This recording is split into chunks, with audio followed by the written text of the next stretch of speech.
가끔은 눈물이 묻은 사연이 마음을 더 따뜻하게 해주죠. 사연 부스 시작합니다. 세상에는 조용히 묵묵하게 버티며 살아가는 이들이 있습니다. 누구보다 간절했지만, 누구보다 조용했고, 누구보다 열심이었지만, 누구의 눈에도 띄지 않았던 그런 사람들의 이야기.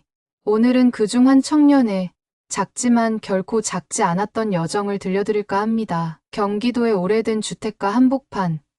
기와와 벽돌이 어정쩡하게 뒤섞인 2층 단독주택 한켠에 기우뚱한 철제 간판이 달려있다. 동네의 작은 고깃집이다. 한때는 줄을 서야 하는 맛집이었지만 프랜차이즈가 동네의 우후죽순처럼 생겨나면서 이제는 그저 예전에 잘 나갔던 집이라는 말로 소개되는 곳이 되어버렸다. 그곳에서 검은 앞치마를 두르고 연기에 찌든 얼굴로 고기를 굽는 청년이 있다. 이름은 수연, 올해 23. 이른바 흙수저라는 말이 무색하지 않을 만큼 인생의 첫걸음부터 평탄하지 않았다. 수연의 아버지는 10년 전 공장에서 큰 사고를 당했다. 건설 자재를 나르던 지게차가 옆으로 넘어지면서 하반신이 마비됐다. 보험금이 일부 나왔지만 치료비와 생활비로 대부분이 사라졌고 이후 가족의 생계는 어머니의 손에 달리게 됐다.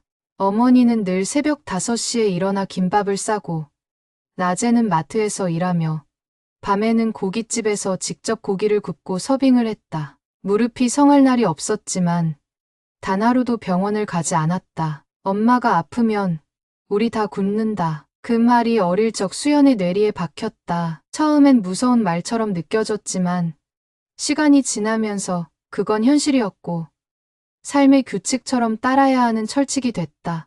수연은 어릴 때부터 친구들과 놀러가는 일도 없었고 학원은커녕 참고서 하나 사보기도 어려웠다. 교복 바지는 형이 입던 걸 물려받아 무릎이 튀어나왔고 흰 셔츠는 목이 달아 있었지만 수연은 단 한 번도 투정하지 않았다. 아니, 하지 못했다. 네 엄마가 저렇게까지 고생하는데 넌 공부밖에 할 게 없다. 아버지는 몸을 가누지 못한 채 누운 자리에서 늘 그 말을 했다. 마치 기계처럼 반복되던 그 문장이 언젠가는 수연에게 무게로 다가왔다. 책상에 앉아 있는 것만으로도 가슴이 죄어들었고 노트를 펴는 순간마다 책임감이 어깨를 짓눌렀다. 하지만 그렇게 열심히 공부했음에도 재수 끝에 간신히 들어간 대학은 지방의 국립대였다. 등록금을 아끼기 위해 반값 기숙사를 신청했고 생활비를 벌기 위해 고깃집 아르바이트를 시작했다. 수연은 공부를 포기하지 않으려 했다. 아무리 피곤해도 새벽 2시에는 무조건 책상 앞에 앉았고 하루도 거르지 않고 영어 단어를 외웠다. 하지만 몸은 자꾸 비명을 질렀고 어느 순간부터 눈 밑에 피멍처럼 짙은 그림자가 드리워졌다. 넌 자는 것도 아까워하더라. 같이 일하던 종업원 아저씨가 웃으며 한 말이었지만 수연은 그 말을 듣고 잠시 멍해졌다. 정말 나는 잠을 자는 게 사치처럼 느껴졌던 걸까? 그날도 가게에는 손님이 많지 않았다. 저녁 8시쯤 비가 오기 시작했고 사람들은 하나둘 가게를 떠났다.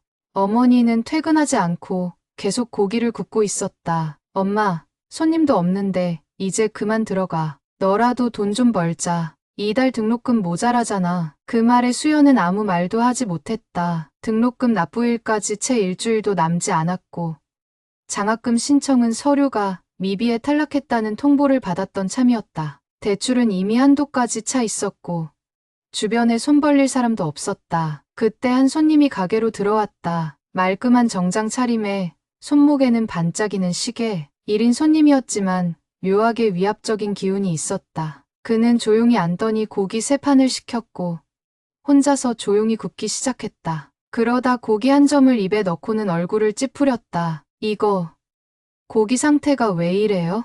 어머니가 다가가 사과를 하자 남자는 목소리를 높였다. 이딴 고기를 팔면서 손님한테 돈을 받아요. 고깃집이면 고기 상태는 기본 아니야? 수연은 순간 머리가 띵해졌다. 손님의 말이 틀린 건 아니었지만 그날은 유통기한이 지난 고기를 쓴 것도 아니었고 단지 고기에 지방이 조금 많았을 뿐이었다. 사장님 맞아요? 장사 그렇게 하니까 망하는 거예요. 그 말에 어머니의 입술이 떨렸다. 수연은 순간적으로 뛰어들어 남자에게 말했다. 손님, 죄송하지만 너무 과한 말씀입니다. 남자는 수연을 위아래로 훑어보더니 비웃듯 말했다. 알바 주제에 끼어들지 마. 공부는 좀 했니? 수연은 그날 밤 처음으로 일을 마치고 혼자 울었다. 속이 끓어오르는데 화도 나고 서럽기도 하고 무엇보다 그 남자의 말 한마디가 마음을 베었다. 공부는 좀 했니? 라는 말은 마치 그의 존재 전체를 부정하는 것 같았다. 그날 이후로 수연은 더 치열하게 공부했고 심지어는 출근 전에도 도서관에 들렀다 갔다. 하지만 몸은 점점 지쳐갔다. 어깨는 굳어갔고 손가락 관절은 자주 붓기 시작했다. 그러던 어느 날 어머니가 그만 쓰러졌다. 피곤함이 극에 달해 저혈당 쇼크를 일으킨 것이다. 병원에서 링거를 맞고 누워있는 어머니의 얼굴은 유난히 작고 말라 있었다. 미안하다. 수연아, 엄마가 약해져서. 그 말을 듣고 수연은 입술을 꽉 깨물었다. 그는 처음으로 마음속 깊은 곳에서 분노가 치밀어 올랐다. 왜 이 세상은 이렇게 열심히 사는 사람에게 더 가혹하기만 한 걸까? 왜 그 정장 차림의 남자는 돈을 자랑하며 고기를 내팽개치고 왜 그의 어머니는 하루 종일 서서도 누구에게도 존중받지 못해야 했을까? 그 순간 수연은 결심했다. 어떻게든 이 삶을 바꾸자. 더 이상 엄마를 이렇게 두면 안 된다. 그 결심이 앞으로 수연이 가게 될 길의 시작이었다. 그리고 그 길은 생각보다 훨씬 더 험하고 외로웠다. 수연은 병실에서 혼자 나와 병원 복도를 천천히 걸었다. 창문 너머로 보이는 어두운 하늘 아래 병원 바깥의 거리엔 주차된 차들만이 줄을 지어 앉아 있었다. 그 안에 타고 있을 누군가들은 따뜻한 커피를 마시고 있을지도 모른다. 하지만 지금 수연은 주머니에 손을 넣었다 뺄 뿐 아무것도 꺼낼 수 없었다. 핸드폰도 지갑도 없이 그저 엄마가 깨어나기만을 기다릴 수밖에 없었다. 병실로 돌아오니 어머니는 고요하게 잠들어 있었다. 간호사가 링거를 교체하며 조용히 말했다. 며칠 무리하셨나 봐요. 당분간 절대 무리하시면 안 돼요. 그 말을 들은 순간 수연은 마음속에서 무언가 뚝 하고 끊어지는 소리를 들었다. 무리하지 말라니. 지금 이 집에서 무리를 멈출 수 있는 사람이 누가 있단 말인가. 다음 날 수연은 어머니 대신 고깃집을 혼자 열었다. 평소에도 아르바이트를 하긴 했지만 직접 모든 걸 책임져야 한다는 건 또 다른 무게였다. 고기 손질부터 야채 세척, 테이블 세팅, 불 피우기까지 혼자서 하다 보니 주방과 홀을 오가는 일만 해도 숨이 턱턱 막혔다. 저녁 시간, 손님이 몰리는 시간대가 되자 두 발이 땅에 닿지 않는 기분이었다. 그 와중에 대학 쪽에서 전화가 왔다. 장학금 탈락 사유에 대한 설명이었다. 행정실의 실수로 서류 누락이 있었고 담당 직원이 사과한다며 뒤늦게 재심사를 진행하겠다고 했다. 하지만 수연은 이미 등록금 납부 기한을 며칠 앞두고 있는 상황이었고 재심사라는 말은 그냥 시간을 끌겠다는 뜻처럼 들렸다. 죄송합니다. 절차상 어쩔 수가 없어요. 수화기 너머로 들리는 목소리는 딱딱하게만 느껴졌다. 수연은 입을 열었지만 말이 나오지 않았다. 괜찮습니다라는 말조차 도저히 하기 싫었다. 왜 늘 피해자는 죄송하다는 말을 먼저 해야 할까? 왜 사과받으면서도 마음이 더 쓰라려야 하는 걸까?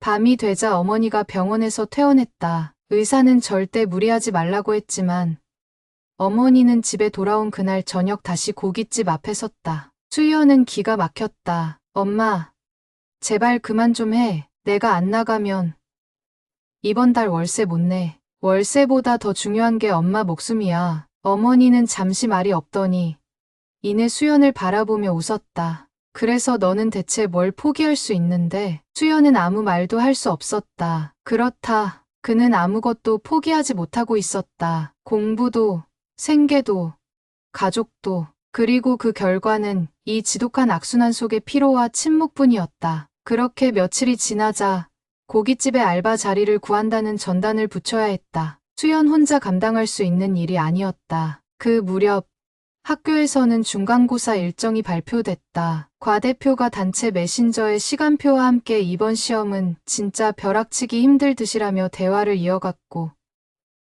친구들은 각자의 공부 방법을 공유하며 서로 응원하고 있었다. 수연은 아무 말도 하지 못했다. 그에게는 하루 2시간의 자투리 시간이 전부였고 책을 펴는 것도 죄책감이 되어 있었다. 밤마다 그는 두통에 시달렸다. 고기 냄새가 배어있는 교재를 펼칠 때마다 눈앞이 어지러웠고 줄을 치고 암기한 내용도 다음 날이면 하얗게 사라졌다. 머리로는 이해했지만 마음이 따라오지 못했다. 공부가 하고 싶은 게 아니라 더 이상 이런 삶을 반복하고 싶지 않았던 거였다. 그러던 어느 날 가게에 한 통의 전화가 걸려왔다. 혹시 일자리 있나요?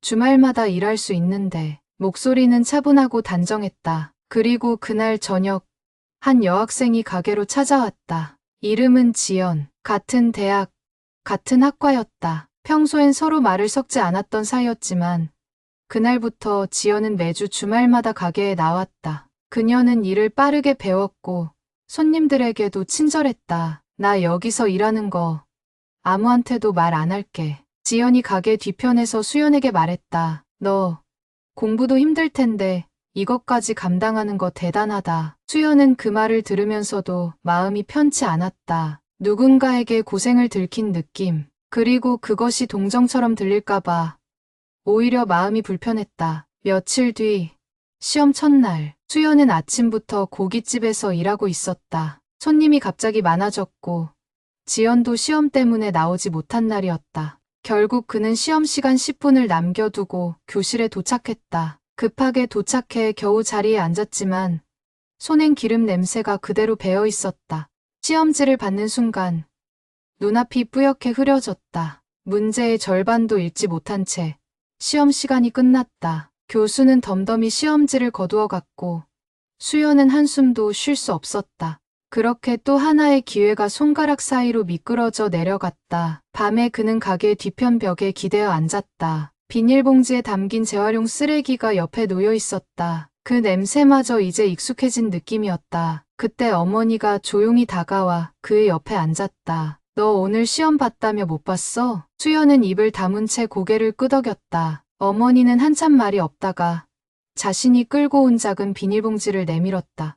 그 안엔 식은 떡볶이와 삼각김밥이 들어있었다. 네가 얼마나 배고플까 싶어서. 그 순간 수연은 눈을 감았다. 가슴이 먹먹했다. 세상이 주지 못한 위로를 결국 또 어머니가 줬다. 그 작고 차가운 봉지 안에 그는 모든 걸 다 읽을 수 있었다. 그리고 또다시 이대로 주저앉을 수 없다는 다짐이 가슴속에 들어찼다. 하지만 그 다짐도 현실이라는 벽 앞에선 너무나 자주 흔들렸다. 늦은 밤, 수연은 기숙사로 돌아왔다. 학교와는 버스로 40분 거리. 그마저도 막차 시간에 가까워져 기사 눈치를 보며 탔다. 온몸에서 고기 기름 냄새가 배어 나왔고 자리에 앉자마자 주변 사람들이 미묘하게 고개를 돌리는 느낌이 들었다. 그는 무릎 위에 가방을 올려놓고 허리를 구부렸다. 졸린 게 아니라 그냥 숨고 싶었다. 기숙사 방에 들어서자 룸메이트는 이미 잠들어 있었다. 수연은 조용히 가방에서 책을 꺼냈지만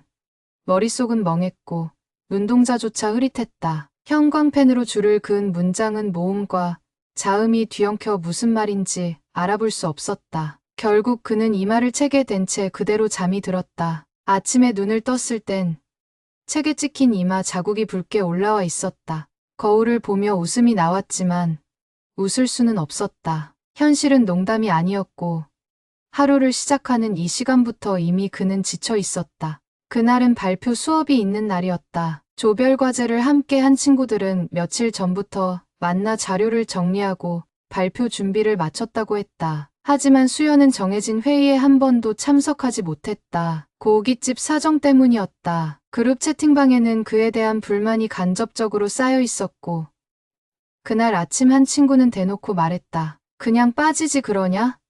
어차피 제대로 참여도 안 했잖아.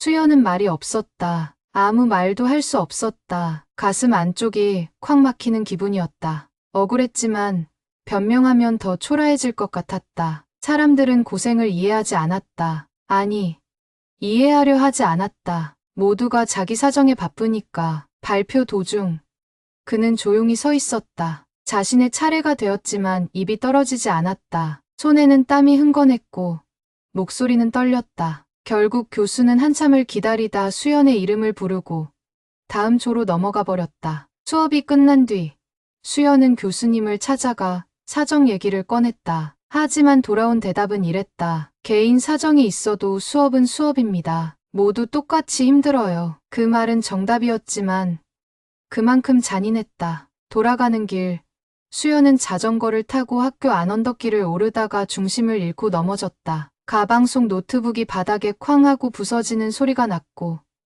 노트북 화면은 그대로 깨져버렸다. 반년 넘게 할부로 납부하던 중이었는데 아직 2달이나 남아 있었다. 집에 전화를 걸어 상황을 설명하자 어머니는 잠시 말을 잇지 못했다. 엄마가 어떻게든 해볼게. 그 말이 왜 그렇게 슬프게 들렸는지 모르겠다.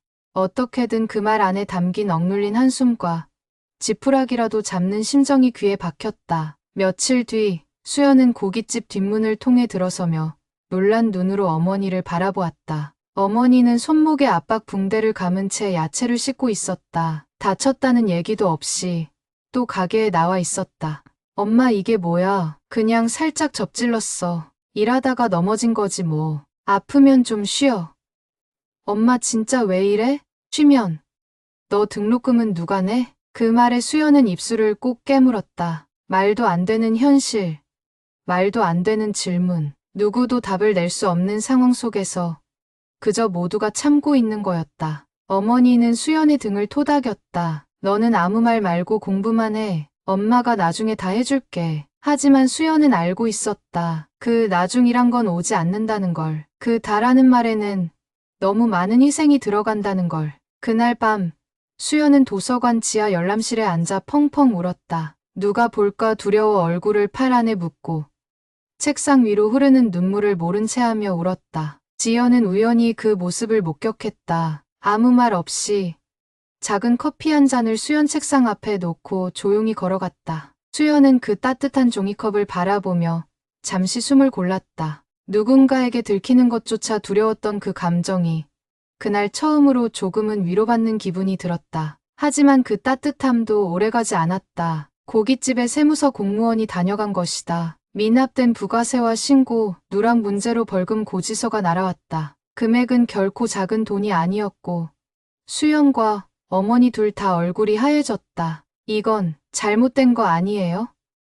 어머니가 물었지만 공무원은 단호하게 말했다. 법대로 처리된 겁니다. 그날 저녁 어머니는 아무 말 없이 고기 앞에서 불만 바라보았다. 수연은 그 불빛 속에서 그녀의 눈동자가 유난히 반짝이는 걸 보았다. 그것이 눈물이라는 걸 불빛에 비춰서야 알아차릴 수 있었다. 밤이 되어 집으로 돌아온 수연은 노트북 잔해를 책상 한켠에 치워놓고 포스트잇 하나를 꺼내 큰 글씨로 적었다. 나는 이겨낼 것이다. 반드시. 그 글자를 보며 그는 다짐했다. 하지만 머릿속에선 한 가지 질문이 계속 맴돌았다. 도대체 언제까지 이렇게 살아야 할까? 비가 오던 오후 고깃집 앞에는 사람들이 줄지어 서 있었다. 동네 방송에서 숨은 맛집으로 소개된 뒤로 갑작스레 손님이 몰려든 것이다. 어머니는 한 손에 파스를 붙인 채로도 주문을 받고 주방에서 불을 다루며 정신없이 움직였다. 지연까지 불려 나왔고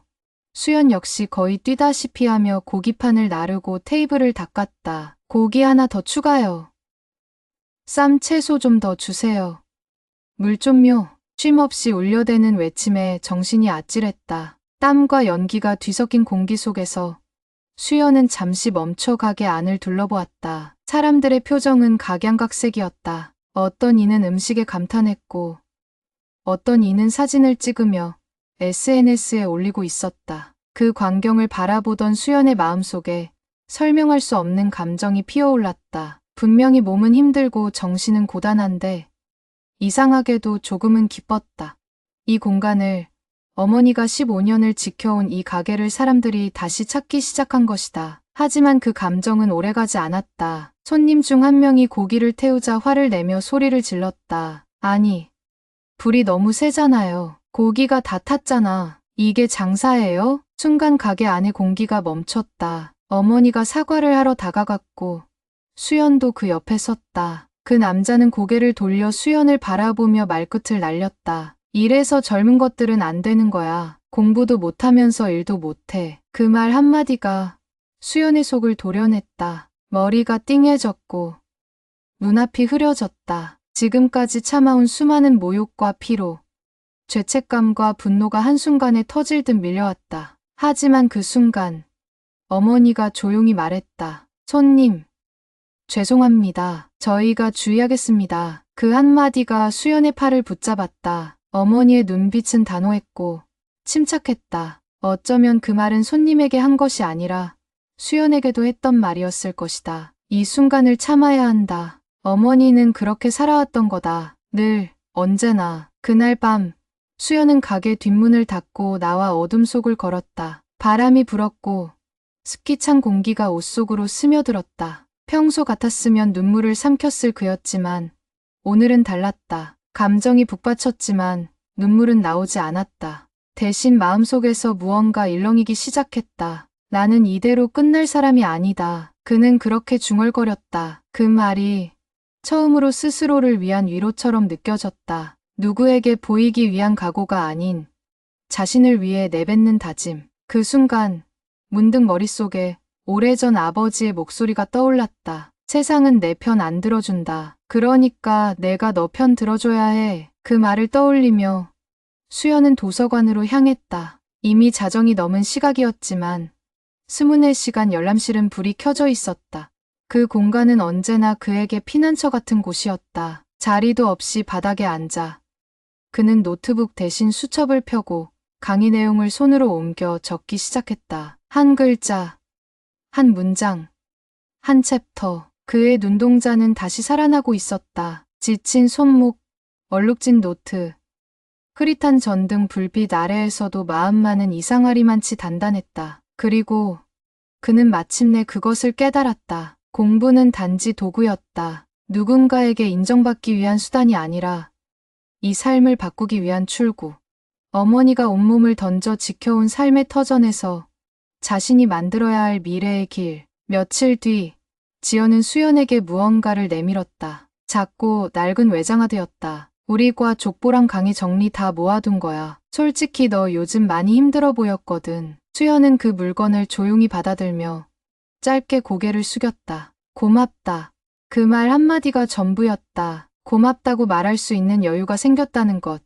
그 자체가 변화였다. 그리고 그 주 주말, 수연은 새로운 계획을 세웠다. 새벽 알바를 하나 더 구하고 대신 고깃집에는 저녁 6시 이후에만 들어가기로 했다. 어머니는 반대했지만 수연은 고집스러웠다. 이제부터는 나도 나를 책임질 거야. 가게에서 일할 때도 수연은 종종 테이블 틈 사이로 책을 꺼내 들었다. 주문이 잠시 끊긴 틈에 단어를 외우고 손님이 고기를 굽는 동안 공식 하나를 다시 머릿속에 그려냈다. 그는 그때부터 시간을 잡아먹는 게 아니라 시간을 잡아먹기 시작했다. 처음엔 그것이 몸을 망가뜨리는 일처럼 느껴졌지만 이상하게도 몸보다 마음이 더 가벼워졌다. 이제는 하루가 고단해도 자기 전에 떠오르는 생각은 이런 거였다. 내가 이만큼 했으니까 내일은 더 잘할 수 있겠지. 그리고 마침내 수연은 단지 버티는 삶에서 조금씩 나아가는 삶으로 조심스레 방향을 틀기 시작했다. 첫눈이 온 날 고깃집 앞에 쌓인 눈을 수연이 쓸고 있었다. 손에 들린 작은 눈삽은 낡았지만 그 움직임은 경쾌했다. 숨을 쉴 때마다 입김이 하얗게 피어올랐고 손끝은 얼어붙었지만 이상하게 마음은 따뜻했다. 11월 말, 고단했던 또 한 해가 그렇게 마무리를 향해 가고 있었다. 대학에서는 기말고사가 시작되었고 수연은 그 어느 때보다 집중해서 공부하고 있었다. 새벽 알바, 고깃집, 그리고 도서관. 하루 24시간 중 18시간을 그 셋 사이에서 보냈지만 예전처럼 무기력하지 않았다. 버티는 삶에서 나아가는 삶으로 옮겨 탄 그는 이제 스스로의 방향을 잡기 시작한 것이었다. 그러던 어느 날 예상치 못한 연락이 찾아왔다. 지난 학기 누락되었던 장학금 심사에서 최종적으로 선발되었다는 소식이었다. 담당자는 실수에 대한 정식 사과와 함께 장학금은 이번 학기뿐 아니라 다음 학기까지 연장 적용된다고 덧붙였다. 수연은 통화를 끝내고도 한참 동안 멍하니 있었다. 핸드폰을 쥔 손에 힘이 들어갔고 목울대가 저릿하게 떨렸다. 그날 저녁 고깃집에서 퇴근한 후 수연은 어머니 앞에 앉았다. 엄마, 나 장학금 받았어. 이번에도 다음 학기 것도 어머니는 처음엔 무표정으로 그 말을 들었다. 그러다 이내 웃음이 번지며 조용히 한마디를 덧붙였다. 그래, 그럴 줄 알았어. 하지만 그 눈가엔 이미 눈물이 맺혀 있었다. 말은 담담했지만 고된 날들을 함께 버텨낸 시간들이 그 울컥함 안에 모두 담겨 있었다. 엄마, 나 솔직히 엄마한테 많이 미안했어. 왜? 엄마가 이렇게 고생하는데 난 늘 내 공부만 생각했잖아. 아니야, 수연아, 그게 제일 고마운 거야. 네가 공부를 안 했다면 엄마는 그게 더 서러웠을 거야. 서로를 향한 미안함과 고마움이 그 밤 식탁 위에 조용히 내려앉았다. 말은 많지 않았지만 눈빛은 다 전하고 있었다. 어머니는 조심스럽게 수연의 손을 잡았다. 손등은 거칠고 굳은 살로 덮여 있었지만 그 안엔 따뜻한 온기가 고스란히 남아 있었다. 며칠 후 학교 도서관에서 수연은 교수님에게 불려갔다. 그동안 수연의 조용한 변화와 시험 결과에 주목해온 교수는 전공심화 연구 프로젝트에 함께하자는 제안을 했다. 장학금 수령도 안정화되었고 전공 실력도 인정을 받기 시작한 것이다. 너 참 많이 달라졌구나. 그 말에 수연은 고개를 숙이며 짧게 대답했다. 살아야 하니까요. 교수는 웃으며 고개를 끄덕였다. 이제는 살기 위해만이 아니라 살고 싶어서 하는 공부가 되면 좋겠다. 그 말이 마음에 오래 남았다. 수연은 처음으로 미래를 상상해 보았다. 그저 오늘을 버티는 것이 아니라 내일을 계획하는 삶. 그는 처음으로 노트에 자신의 미래 목표를 적었다. 로스쿨 진학, 장학금 유지, 어머니 은퇴. 짧지만 뚜렷한 3가지 문장. 그 문장들이 수연의 내일을 밝혀주는 작은 불빛처럼 느껴졌다. 고깃집도 변해가고 있었다. 방송 효과가 서서히 퍼지면서 주말마다 손님이 많아졌고 인근 직장인들이 점심시간에 단체 예약을 넣기도 했다. 어머니는 여전히 허리가 아팠지만 이제는 무릎 보호대를 착용하고 중간중간 쉴 수 있게 되었다. 네가 여기 주방일 도와주기 시작한 뒤로 내가 살겠더라. 어머니는 주방에서 수연에게 말했다. 이제는 엄마가 너한테 미안하네. 왜요?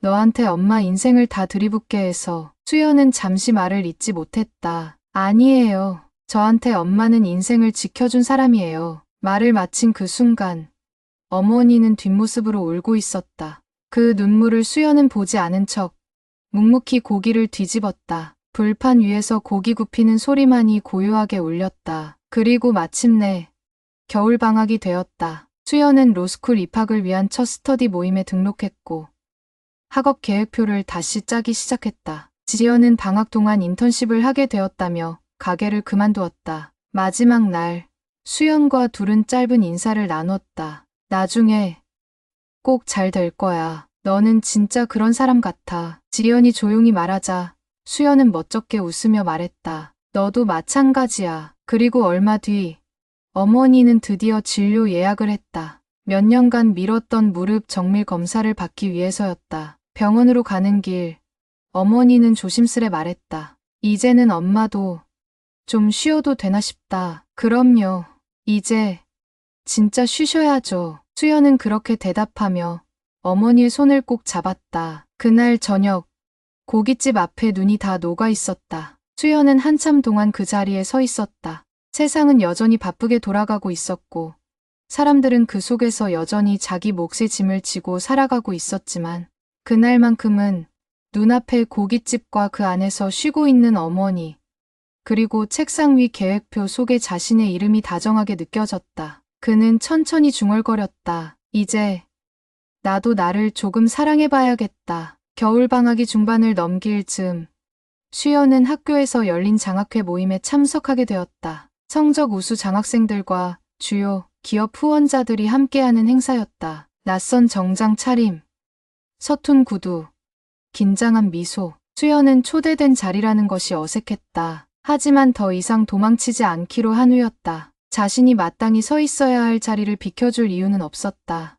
행사장 한편에서 어떤 중년 남성이 다가와 말을 걸었다. 혹시 경기도 박달동에 있는 고깃집에서 일 안 했어요? 순간 수연의 머리가 멍해졌다. 그 목소리, 그 말투, 잊을 수 없었다. 바로 그였다. 예전 어머니에게 이딴 고기 상태로 돈 받냐며 면박을 주고 수연에게 공부는 좀 했니?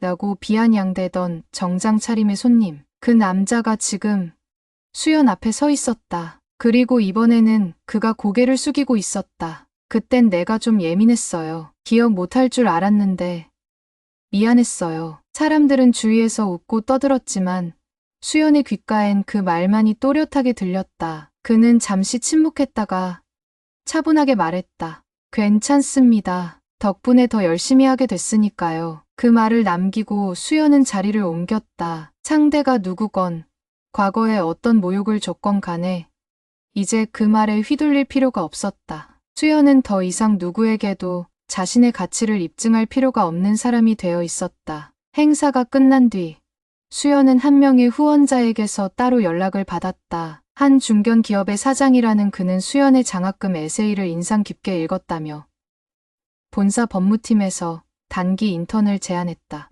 아직 학생이지만 마인드가 다르더군요. 요즘 그런 사람 드물어요. 단기 인턴 제안을 받은 날 밤 수연은 오래된 노트북을 다시 켰다. 그리고 몇 년 전 새벽마다 혼자 외웠던 영어 단어장을 꺼냈다. 낡은 종이 위에 잉크가 번져 있었지만 그 속 문장 하나하나가 이제는 생생하게 떠올랐다. 다음 주 인턴으로 출근한 첫날 수연은 낡은 패딩을 입고 출근했다. 직원들은 다들 말끔한 정장 차림이었고 그 속에 수연은 초라해 보였을지 모른다. 하지만 그는 위축되지 않았다. 커피를 타오라는 말에 주저하지 않고 다녀왔고 서류 정리를 하며 하나하나 빠짐없이 필기를 했다. 회의 시간엔 끝까지 자리를 지켰고 자료 하나를 정리해 메일로 보내자 팀장이 말했다. 이거 보기 좋게 잘 정리했네. 다음에도 부탁할게요. 짧은 인턴이었지만 수연은 그 안에서 확실한 인상을 남겼다. 팀장은 인턴 종료 직전 수연에게 조용히 말했다. 졸업하면 꼭 연락해. 정식 채용 추천 넣을 수 있어. 집에 돌아온 날 밤 수연은 어머니에게 말했다. 엄마, 나 이제 두렵지 않아요. 누가 뭐라고 해도 나는 내가 뭘 해냈는지 아니까. 어머니는 말없이 수연의 이마에 손을 얹었다. 따뜻한 손바닥이 이마를 덮자 그간의 불안과 피로가 눈가에서 흘러내릴 것 같았다. 그래, 우리 아들 참 잘 컸다. 며칠 뒤 고깃집에는 눈에 익은 손님이 또 하나 들어섰다. 예전 수연에게 그냥 빠지지 그러냐고 했던 조별과제 친구였다. 회사 근처 맛집으로 검색해 오게 되었다며 수연을 보고는 화들짝 놀랐다. 여기서 일해? 응, 우리 집이야. 그땐 내가 좀 심했지. 괜찮아. 지나간 일이잖아. 수연은 다시 고기판 앞에 섰고 손님은 미묘한 표정으로 그를 바라보다가 고개를 끄덕였다. 근데 너 진짜 멋지다. 가게 안엔 고기 굽는 소리, 손님들의 웃음소리, 그리고 수연과 어머니가 오가는 말소리가 따뜻하게 퍼졌다. 누군가에게는 그저 한 끼 식사일지 몰라도 수연에게는 삶의 터전이었고 더 큰 미래를 위한 출발선이었다. 밖엔 눈이 조용히 내리고 있었다. 가게 앞엔 작은 발자국들이 새겨지고 있었고 수연은 잠시 그 자국들을 바라보다가 가게 문을 닫았다. 그리고 속으로 말했다. 이젠 내가 세상을 향해 문을 연다. 봄이 오고 있었다. 아직 찬바람이 완전히 물러가진 않았지만 거리의 나무 가지들엔 연한 초록빛이 서서히 스며들기 시작했다. 고깃집 앞 화단에도 어머니가 심어놓은 작은 펜지 꽃들이 하나둘 피어나고 있었다. 작년 겨울엔 이 화분 안에 흙만 있었는데 수연은 혼잣말처럼 중얼이며 그 꽃들을 내려다보았다. 로스쿨 1차 합격자 명단이 발표된 날 수연은 아무 말 없이 컴퓨터 앞에 앉아 화면을 바라봤다. 손끝이 차가웠고 숨소리가 들릴 정도로 조용한 방 안. 합격. 그 단어가 눈앞에 떠올랐을 때 수연은 아무 말도 하지 않았다. 그저 조용히 화면을 닫고 두 손으로 얼굴을 가렸다. 눈물도 나오지 않았다. 감정이란 게 너무 오래 눌려 있으면 터지지 않고 그저 잠잠히 흐르기만 한다는 걸 그날 처음 알았다. 그는 고깃집으로 향했다. 어머니는 평소처럼 가게 주방에서 배달 주문을 포장하고 있었다. 엄마, 응? 됐어. 붙었어. 그 말에 어머니는 눈을 껌벅였다. 그리고 손에 들고 있던 장갑을 조용히 벗고 수연을 바라보았다. 진짜 된 거야? 응, 그럼 이제 공부만 해도 되는 거야? 응, 나 이제 좀 덜 힘들게 살아도 될 것 같아. 어머니는 말없이 수연을 안았다. 주방의 뜨거운 김이 그들 사이를 감싸고 조용히 눈물이 흘렀다. 그 눈물엔 고단했던 수십 번의 겨울이 담겨 있었고 이뤄낸 단 하나의 봄이 들어 있었다. 며칠 후 수연은 가게 앞 작은 평상에 앉아 하늘을 올려다보았다. 아주 오래전 어릴 적 그도 그 평상에 누워 별을 세곤 했다. 그땐 너무 멀게만 느껴졌던 세상. 하지만 지금 그는 알았다. 별은 손에 잡히진 않지만 분명히 거기 있다는 걸. 그의 앞에는 여전히 수많은 과제가 기다리고 있었다. 로스쿨 생활도, 이후의 진로도, 어머니와의 삶도. 하지만 이젠 두렵지 않았다. 그는 더 이상 무기력한 버티는 사람이 아니었고 누군가의 기준에서 평가받기 위해 애쓰는 존재도 아니었다. 어머니는 최근 고깃집을 줄이고 주말에만 가게 문을 열기로 했다. 평일에는 요양 치료를 받으며 건강을 챙기고 있었다. 그리고 가끔은 책을 읽기도 했다. 너도 이 책 좀 봐. 엄마가 너보다 먼저 읽고 추천하는 거 처음이지. 어머니는 그렇게 웃었고 수연도 따라 웃었다. 수연은 기숙사 방에 어릴 적 찍은 가족 사진을 가져다 놓았다. 아버지가 아직 건강했을 때의 모습, 젊은 어머니의 표정, 그리고 말없이 사진 속 가운데에 앉아있던 꼬마 수연. 그때는 몰랐다. 그렇게 힘들 시간이 기다리고 있을 줄. 하지만 이제는 안다. 그 모든 시간이 지금의 자신을 만든 것이었다. 그는 책상에 앉아 노트를 펴고 새로운 다짐을 적었다. 나는 누군가의 빛이 되는 사람이 될 것이다. 그 빛은 반짝이는 것이 아니라 조용히 따뜻한 것. 어두운 삶 속에서도 옆 사람의 길을 비춰줄 수 있는 것. 창밖엔 봄비가 내리고 있었다. 수연은 조용히 창문을 닫고 책상 앞으로 돌아왔다. 그리고 또 한 번 책을 펼쳤다. 이번엔 억지로가 아니라 진심으로. 사람이 가장 아름다워지는 순간은 자신을 믿기 시작할 때라고 하죠. 오늘 사연 속 수연이처럼요. 넘어질 때마다 다시 일어났고 절망할 때마다 스스로를 붙잡았습니다. 가난은 그를 꺾지 못했고 편견도 그의 길을 막지 못했습니다. 그 길 끝에서 결국 그는 자신만의 빛을 만들어냈습니다. 혹시 지금 누군가 어두운 터널 속에 있다고 느낀다면 이 이야기가 작지만 따뜻한 등불이 되었기를 바랍니다. 다음 이야기에서 다시 찾아뵙겠습니다. 지금까지 사연부스였습니다.